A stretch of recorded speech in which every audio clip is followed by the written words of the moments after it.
y suffire? C'est la première question que je vous pose. Est-ce que ce pass qui arrive, obligatoire, pass vaccinal, dès 12 ans, hein, dès 12 ans, va suffire? William?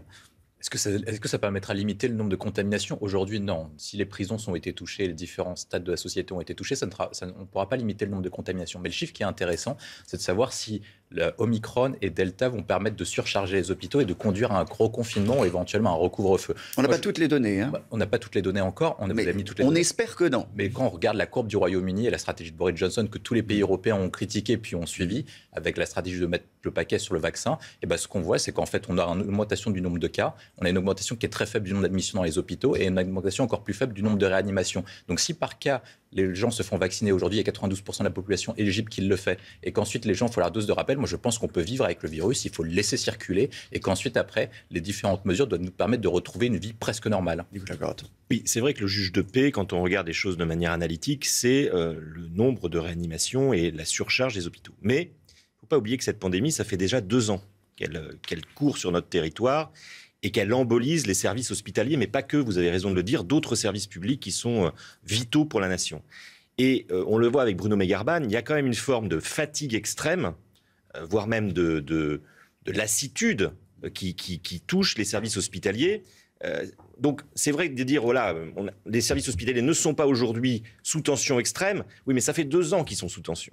C'est-à-dire que ça fait 2 ans qu'on fait travailler nos services publics à la limite de leur capacité. Attendez, c'est pas sous tension, il vient de nous dire que des programmations générales, des opérations non prioritaires. Ça, c'est pas neutre. Vous voyez, dans une vie quotidienne, une déprogrammation hospitalière, quand vous êtes concerné particulièrement, c'est une vraie charge émotionnelle, mentale, physique, sanitaire. C'est pas neutre. C'est-à-dire qu'on a l'impression, nous, que parce qu'il n'y a que 3000, entre guillemets, 700 entre guillemets, personnes prises en charge dans les services de réanimation, l'hôpital tient. En fait, ça fait 2 ans que l'hôpital ne tient pas. Ça fait 2 ans que l'hôpital tient avec le peu de ressources qu'on lui a données. Donc, je pense qu'on a une responsabilité civique, tous, de faire en sorte que la charge soit plus faible possible sur l'hôpital.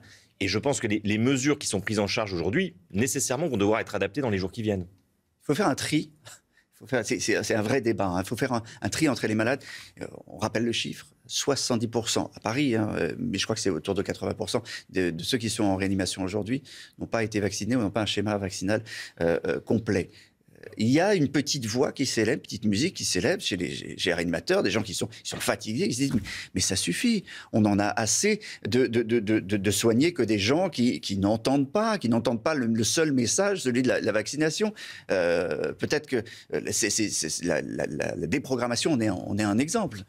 Aujourd'hui, non, il ne faut pas trier dans la mesure où on a certaines valeurs, en fait, celle de la fraternité. Donc, effectivement, on ne triera pas la passion. La difficulté, c'est si par cas, on dépasse le stade de saturation. Et dans ce cas-là, on arrivera comme la première vague où, en fait, les médecins vont faire un tri automatique entre ceux qui peuvent sauver le plus facilement possible et ceux qui ne peuvent pas sauver. Mais on ne fera pas un tri entre les vaccinés et les non-vaccinés, mais ils vont faire un tri médical, si par cas, il y a saturation, entre ceux qui sont sauvables et ceux qui ne sont pas sauvables. Mais encore une fois, le nombre de cas est très important et de toute façon, à partir du moment où vous n'aurez pas de vaccination mondiale et qu'il y aura l'apparition de nouveaux variants, de toute façon, pendant 2 à 3 ans, vous aurez l'apparition de nouveaux variants.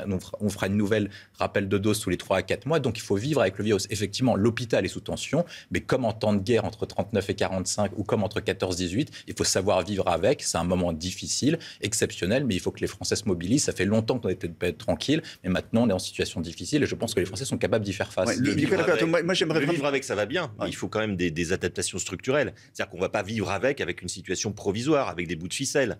Alors, si vous dites, effectivement, il faut vivre avec le virus, je partage cette analyse et ce diagnostic, mais si on vit de plusieurs années avec le virus, il va falloir à un moment qu'on réorganise l'hôpital, et au-delà du Ségur, au-delà des rémunérations, mais aussi de la manière dont on organise et dont on finance notre système hospitalier. On ne va pas tenir 5 ans, 10 ans avec le système que nous avons aujourd'hui pour tenir l'hôpital.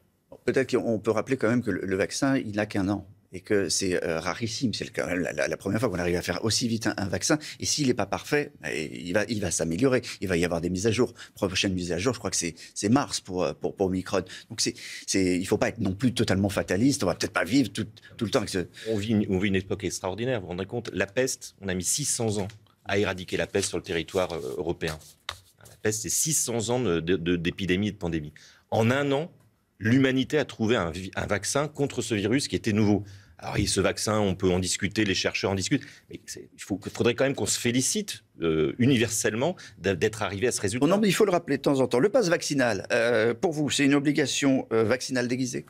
Oui, c'est une obligation vaccinale dévisée. De toute façon, ça a été la stratégie du gouvernement depuis le discours d'Emmanuel Macron du 12 juillet. Il y a un avantage dans cette mesure. On peut contester le fait qu'on trie les personnes entre vaccinés et non vaccinés et qu'on crée une société découpée en deux. Mais il y a un avantage qui est sanitaire, c'est que si des personnes ont été vaccinées avec dose de rappel, on aura une augmentation du nombre de cas, mais ils n'ont quasiment aucune chance d'aller en hospitalisation. Donc ça rentre dans la ligne de vivre avec le virus. Et c'est pour ça que moi je suis optimiste. Vous rappelez la question du fait qu'on a eu un vaccin en moins d'1 an. Vous rappelez le fait que quand on a une augmentation du nombre de cas, on n'a pas de saturation des hôpitaux, contrairement aux premières et deuxièmes vagues. Donc c'est une stratégie qui est cohérente pour vivre avec le virus. Après, la difficulté, c'est que différentes personnes se sont injectées. Il y a eu 200 000 personnes qui ont fait leur primo-injection, donc ça encourage les gens encore à se faire vacciner. Mais il y aura un certain nombre qui sera récalcitrant. Et donc il y aura environ 2 à 3 millions de personnes qui vont vivre en marge de la société. Et comment on fait avec ces personnes-là ? C'est un sacré pari quand même du président de la République, démocratiquement et politiquement, parce que le paradoxe français, c'est que nous sommes d'un des pays qui a le plus de doutes sur le vaccin et qui est en même temps le plus vacciné. Et donc on peut se demander comment et par quel mystère les Français se sont autant et massivement vaccinés. C'est un acte politique, l'acte politique du président de la République. C'est le en même temps. Hein. Oui, c'est le en même temps. Mais ça va marquer, y compris peut-être démocratiquement, les Français. C'est-à-dire qu'on a des millions de Français qui se sont vaccinés, moi je m'en félicite, mais qui se sont vaccinés un peu malgré eux, ou un peu sous contrainte.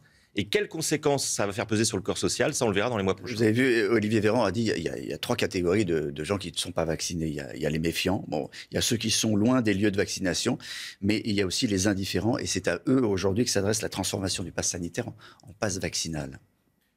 Les indifférents, en fait, ça dépend du mode de vie. Parce que c'est la Fondation Jaurès qui, cet été, lorsqu'il y a eu des manifestations contre le pass sanitaire, avait fait une excellente étude. Vous avez différentes fractures vaccinales. Vous avez le nord-ouest qui est très vacciné, le sud-est qui est beaucoup moins vacciné. Vous avez les communes riches qui sont très vaccinées, les communes pauvres qui le sont beaucoup moins. Et enfin, il y a une troisième raison, c'est qu'il y a des personnes qui vivent en marge de la société, qui sont dans une forme de défiance à l'égard de l'État et qui considèrent qu'en fait, le vaccin est un outil du président de la République pour en fait contrôler la population. On peut être pour ou contre, mais ce sont des raisons sur lesquelles ils sont pas vaccinés. Et enfin, il y a un quatrième point, c'est que des personnes vivent en marge de la société. C'est ce que Emmanuel Macron appelait les Amish à l'époque, lorsqu'il parlait des personnes qui étaient contre le progrès scientifique de la 5G. Donc ces personnes vivent en décalage de la société. Et donc, est-ce qu'il faut les forcer à se faire vacciner dans la mesure où ils sont en marge de la société? Est-ce qu'ils sont susceptibles de rencontrer de la population? Et est-ce qu'ils sont susceptibles de rencontrer le virus? Avec Omicron et avec les différents variants, on peut se poser la question, donc se posera la question de la vaccination obligatoire, mais quand on regarde les questions d'hospitalisation, ce sont les personnes qui ont plus de 60 ans. Donc ce sont ces personnes-là qu'il faut se concentrer, notamment les plus de 80 ans qui ne sont pas vaccinées. On va terminer, parce qu'il nous reste 2 minutes, en parlant des meetings. On a bien compris que les meetings n'étaient pas des concerts.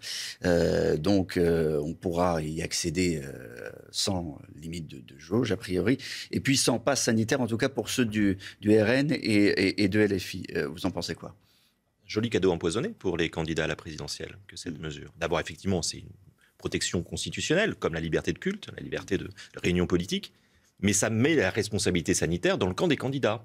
Et donc, on va voir comment ils se comportent par rapport à ça. On le voit, c'est défini. C'est très intéressant. Le Rassemblement national considère qu'il n'y a pas de jauge, LFI non plus. Pour Éric Zemmour, le virus n'existe pas. Et puis, il y a d'autres candidats qui, apparemment, se posent plus de questions en termes de responsabilité sanitaire. Ça devient un acte politique. Ça devient un acte politique. Et un débat politique. En fait, c'est à l'image de leur électorat. En fait, les partis qui sont plutôt de gouvernement et plutôt au centre ont décidé de mettre en place des jauges et ont décidé d'être responsables d'un point de vue sanitaire parce que leur électorat est plus âgé. C'est l'électorat qui demande le plus de mesures de restriction de liberté, alors que les électorats plutôt extrêmes, notamment RN et LFI, sont les électorats qui sont le moins vaccinés. Donc ces personnes considèrent qu'il faut vivre avec le virus et que de toute façon, c'est pas grave, ils ont quasiment aucune chance de l'attraper. Après, je rejoins parfaitement votre analyse, dans la mesure où ça met la responsabilité du coup sanitaire sur la question politique des candidats. Et donc les candidats, en fait, à travers leur meeting, vont donner un acte de ce que serait leur politique sanitaire. Meeting digital, on va avoir une drôle de présidentielle quand même, ça sera le mot de la fin. On va avoir une présidentielle étrange, on va avoir un débat démocratique un peu tronqué, et puis, un peu beaucoup. Et puis peut-être se dire qu'il y a un candidat qui est en meeting permanent depuis 5 ans, qui est le président de la République, et qui lui va continuer à surfer peut-être sur la crise sanitaire. Mais qui sera jugé sur son bilan sanitaire. La difficulté, c'est qu'en fait, en 2017, le débat démocratique a été confisqué par l'affaire qu'on appelle François Fillon. Et ensuite, en 2022, le débat sera vraisemblablement confisqué, donc on n'abordera toujours pas les vrais sujets qui ont fait le déclin de la France, quelle est notre politique d'avenir, qu'est-ce que c'est que la France au XXIe siècle, quel est notre rôle en termes de grandeur et en termes de rayonnement. Et toutes ces questions-là, les Français les attendent et ils n'auront vraisemblablement pas de questions, parce qu'en fait, le président de la République a utilisé habilement la question sanitaire pour éviter tout débat, notamment sur son bilan. William T.